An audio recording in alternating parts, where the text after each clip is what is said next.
Good evening once again to our parishioners at Sacred Heart and at St. Joseph in Jacksonville.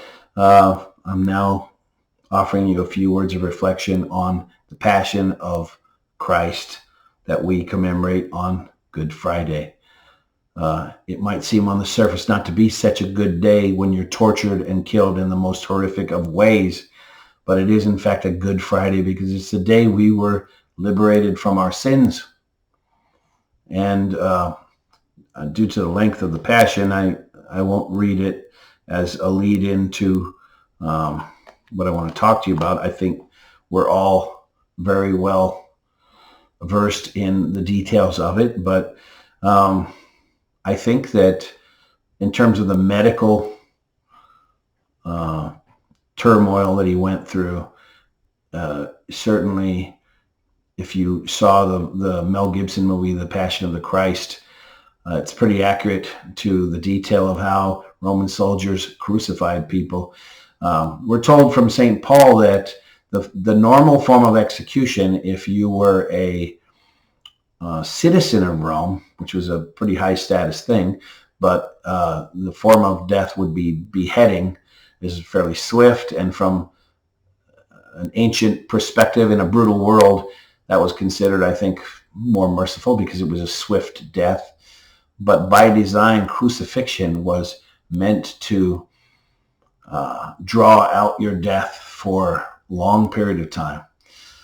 First of all, though, it should be noted, and I've mentioned this in past homilies, there was something between 12 and 20 laws that Caiaphas and the Romans violated in putting Jesus under arrest.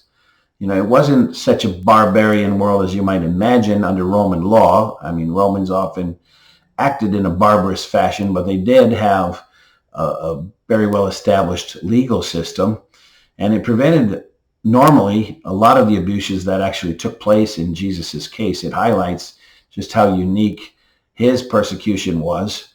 But they were laws that had to do with such things as when you could be arrested, what time of the day. It was illegal to arrest somebody after dark. I think the idea being that you would, it would be inhumane to have to keep you imprisoned under arrest after hours. It would be easier to come in the daylight, but also because, the defendant was allowed to formulate a defense. And if you were going to hold a trial in the night, especially, that's another violation of the law. But they didn't give Jesus time to gather his own witnesses for his defense. There were also regulations that had to do with Jewish law about how far you could make a prisoner walk if you were binding them.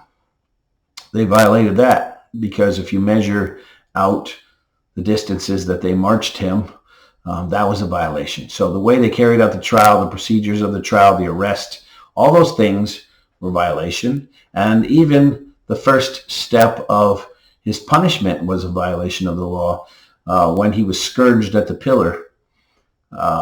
According to the law prescribed 40 strokes less one. Why? Because 40 was considered a lethal amount. There are eyewitness accounts of scourgings in the ancient world where they said that it was so violent that people's bones were exposed. This is not like a bullwhip that leaves a nice burn mark. These kinds of scourge whips I have seen in museums preserved. They actually had embedded metal hooks or sometimes pieces of bone.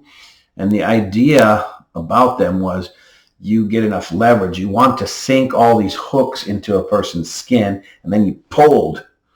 And it was more like a rake, like taking a rake and jamming it until you broke the skin and then ripping the skin open. That's actually how the scourging worked. So from a distance, you would slash a person's body open.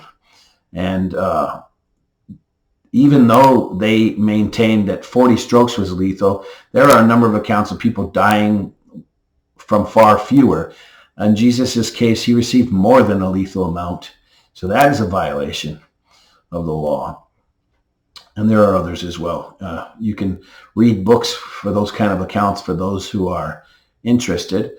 But this is what they normally did with the worst of the worst criminals. And you might recall the story of Spartacus, for instance.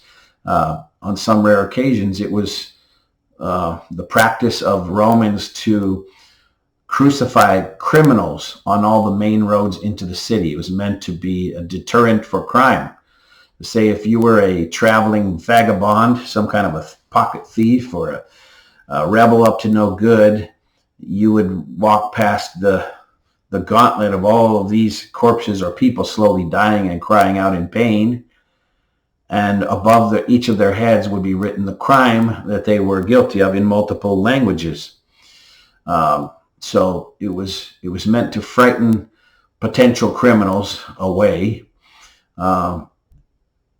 And in the case of 70 AD, and also I think at another occasion as well, but especially I'm mindful of that, Josephus's history, they blockaded the city off so that people could not find food.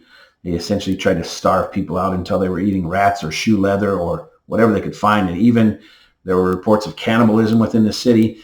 And whenever people tried to sneak out of the walls to find some herbs or anything that they could eat, when they were captured, they were crucified.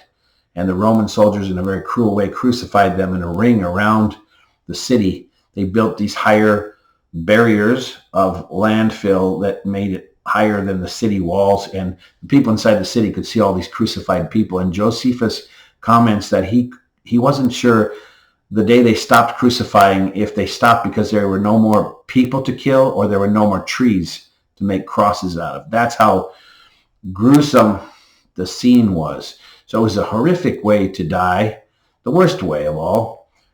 And that was the way chosen for Jesus, who was like us in all ways but sin, who was purely innocent. He had to undergo this. Why was it such a gruesome death?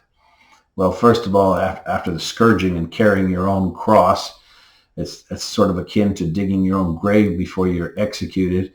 They were experts in killing and torture. Part of the reality was in the placement of the nails. So I know a lot of art pictures depict Jesus being nailed in the middle of his palm. As gruesome as it is, they actually done cadaver studies and found that the weight of a body would tear through the hand. That's not a way that you could hold a body up on a cross. The way that they found remains of this in other bodies, but they would nail you roughly here on the wrist. And the ancient word for wrist and hand is actually the same word. They didn't make a distinction of two different body parts. But if you feel there's a hollow spot in your wrist, that is where they would drive the nail through. That can hold a weight. It causes your fingers to curl up. But most importantly, when you drive a nail through, that hit a primary nerve that ran along your arms and made your body feel like it was on fire. Every time you flinched or moved, it was excruciating pain. And they similarly located the nail for the feet and the nerve that ran along the legs. So it's like an electric pain that shot through your body, the most excruciating pain. And the idea was, in addition, they would stretch your arms out to the point where they could dislocate your shoulders even. It put great strain on your lungs. You couldn't take in breath. And the only way you could really relieve yourself of that was shift the weight to your legs and push up. But it was like doing wall squats. Your legs would be shaking and they'd be exhausted. And the whole time, the nerves in your legs are firing up in pain just to give you a few breaths. And then when you're exhausted, you just would fall back to the weight of your arms. And again, you have this restrained breathing. And ultimately, it would cause cardiac arrest. It would cause a buildup of fluid in your lungs. Technically, I don't know how they would label that cause of death. Drowning or, a fluid in your own lungs. Suffocation, I'm not sure the word they would use, but eventually you would die most painfully, but unable to breathe any longer. The two thieves that were crucified on either side of Jesus, they had their legs broken so that they could no longer hold the weight up. If they were still alive, that they would suffocate more swiftly. In Jesus' case, they saw that he was already dead, so they didn't carry that out. But they had that. They had a crown of thorns. I saw the thorn bushes that likely would have been used in that area, the plants around that area. Some of the thorns were around 4 inches long, very thick type of thing, and more likely that it, rather than kind of the artistic crown like a king's crown that you sometimes see depicted, it was actually more like a bird's nest that they slammed down on his head with wooden sticks. St. Gertrude says that, as she understood it, revealed to her that one of the thorns punctured one of his eyes, so he was blinded. His shoulder dislocated as he's trying to carry this cross. All these things coming to play. The one mercy that they had available potentially when they tried to offer him drink, the purpose of it was that it was spiked with drugs, meant to numb you, meant to kill off some of the pain. He refused to drink of that. He felt the full force of his death, and it was excruciating. And because he was tortured before, the soldiers commented that he didn't last very long as one would expect. If you think of all the times he fell on the way to Golgotha, you can see the state of his body. We actually also visited the place where he was imprisoned the night before when we were in the Holy Land. We went to Caiaphas's house. Caiaphas's own soldiers, the temple police, were the ones who came to arrest him. Some of them were stationed at his home, but he also had a prison there where they held people for execution. It was not at all like you might imagine with steel bars, like a birdcage type of a look. It's not what they did for imprisoning. They actually either made use of natural caves or dug caves out of that particular stone. And these things would be about 20 feet deep. And the wall, kind of in a cylinder fashion, but wide enough that you could never climb it. There was no handholds. And just with one hole in the top, what they would do is just dump a person into the hole. And you'd fall 15 or 20 feet to the ground, and it would be pitch dark. And they would cover the hole. So imagine spending a night after being arrested, after being on trial with Herod and Caiaphas and back and forth, and being scourged and being mocked, crowned with thorns and wearing a bloody garment. Then he was held in this prison in the pitch dark for all that time, and then drawn out. There is a psalm that we read while we were in there, and they gave us a sense of that dark. And the last line, it's one we usually read on Fridays of Liturgy of the Hours. It was, "My only companion is darkness." The final striking line. It is the most depressing and dark psalm, but it was used to describe that experience. So I had a sense of that too, and that's very near where Peter denied Jesus 3 times. We think that the trial with Caiaphas probably took place at or near his house, and the fires outside, the time of year that was involved, was a thing people would gather around to stay warm in the desert cold night.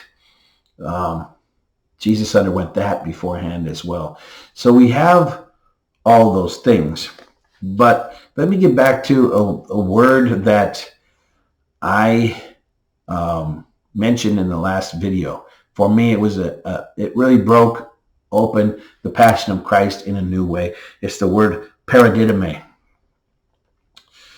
As I explained in the last video, paradidomi, unfortunately in English, is translated many different ways.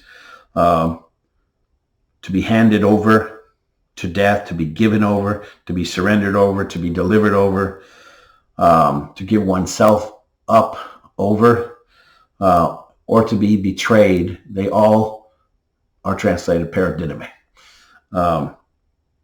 In the negative sense of the word, when you link his passion up to Judas's betrayal, it seems like a fairly passive thing. Jesus makes a note to say, why are you coming at me like I'm some kind of criminal? I taught in the temple every day. You knew where I was. I would have come with you. I'm not resisting arrest. But know this, You're not taking me. I'm handing myself over to you. This is what the middle chapters of Mark's gospel talked about. I think it's chapters 8, 9, and 10. 3 times on the journey from Galilee down to Jerusalem, Jesus turned to his apostles and said, when we get to Jerusalem, by the way, I will be betrayed. I will be rejected. I'll be tortured. I'll be arrested and killed.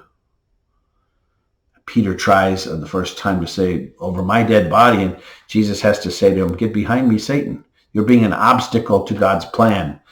Don't be the resistor. This is the plan. This is the reason I came into this world. It's for my hour that the wood of the manger would become the wood of the cross. I came to be the Lamb of God and to be the high priest, to offer myself over for the reconciliation of peoples, to win forgiveness for their sins, to atone for them. That seems on the surface to just be very passive, like, I will not take any action. I surrender myself over. Take me and do with me what you will. But there are two senses in which it actually can be seen in a different light. One is the reflection of Athanasius, St. Athanasius, an ancient scholar who gives us our doctrine on the Holy Trinity and on the divinity of Jesus. He's one of the doctors of the church. As I shared on Sunday, he likened Jesus to a champion wrestler. He said, if you're a wrestler or a gladiator, you take on all challengers. That's how you prove your greatness. You don't pick your own opponents. Maybe prize fighters today, through their agents, sometimes do get to pick their opponents. In the ancient world, in the ancient Olympics, that was not the case. And he said the best test of all is if a hostile crowd were to choose your opponent. When they want to see your downfall, they're hoping for your failure, for your defeat, and they keep bringing forward warrior after warrior who appear to be bigger and more powerful than you in the hopes that they can take you down. But if you overcome their test according to their rules and you come out victorious, you prove yourself a great champion. Athanasius said that's what Jesus did. He paradidomed himself to the people. He handed himself over to them. And what did they give him? 2 things. They gave him all their sin. They placed it on him. They made him a scapegoat. All the worst, nastiest, evil sin humans can commit, all of it. He took it all. That's paradidomi. And they chose his method of death. The wages of sin are death. He's having all this sin placed on him. Therefore, he's also taking on the punishment for that sin, which is death. They chose the form of it, which was crucifixion, the worst known form of death at the time. And for this reason, Athanasius argues that Jesus was already victorious in the fact that he received that test and came out victorious. He defeated death. He defeated Satan. One other ancient saint describes, I think he's reflecting on the words of Isaiah about the suffering servant, I am a worm and no man. He said Jesus was like a worm on a fish hook, and the hook was the cross, and Satan was like a big bass. And he couldn't resist. He's like, yeah, that's it. I accept that deal. And instead of Jesus being defeated in that moment, Satan was caught on the hook. If you're a fisherman, that's another image you can work with. But that he was victorious, not in a passive way, but in a powerful way, that he could face the hardest of tests. The second one is this. If you turn to the book of Revelation, and at the end of time, it says that Jesus, after having defeated all the enemies of God the Father, and the last enemy being death itself, will hand the kingdom over to his Father. The verb that's used in that scene is paradidomi, handing himself over. And according to Elizabeth Klein, this is really the question for us.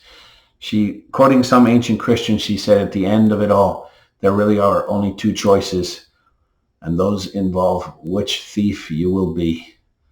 Will you be the good thief or the bad thief? Will you paradidomi Jesus like Judas Iscariot did? Will you betray him? Or will you be Christ-like and deliver yourself over to Jesus? Will you deliver him over your life so that he can transform it? The good thief delivered his life over to Jesus and pled for mercy. The bad thief mocked him. Judas betrayed him with a kiss. Elizabeth Klein, who was a doctor of theology who preached on this, she shared that she's an Eastern Rite Catholic, and she shared a prayer that they pray before communion in their rite. They use the liturgy of St. John Chrysostom. We use a different liturgy in the Roman Catholic Rite, and we say, Lord, I am not worthy to receive you under my roof, but only say the word, and your servant shall be healed, something to that effect. Eastern Catholics say, may I never betray you as Jesus did, or deny you like Peter.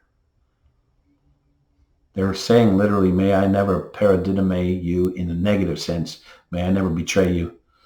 But in a positive sense, discipleship truly is a surrender, a delivering ourselves over to his will, to his plan, in the way Mary did. She said, be it done to me according to your will, paradidomi. And Jesus said in the garden, not my will, but yours be done, paradidomi. Let's deliver ourselves over to the Lord's plan as we reflect on his victory on the cross. We give thanks for it, that he achieved our victory, and it's through his fight. He draws us into himself so that we can share in that triumph in heaven. Praise God for that. As we reflect on this, tune into my next video, which will be about Holy Saturday and what occurred in the tomb.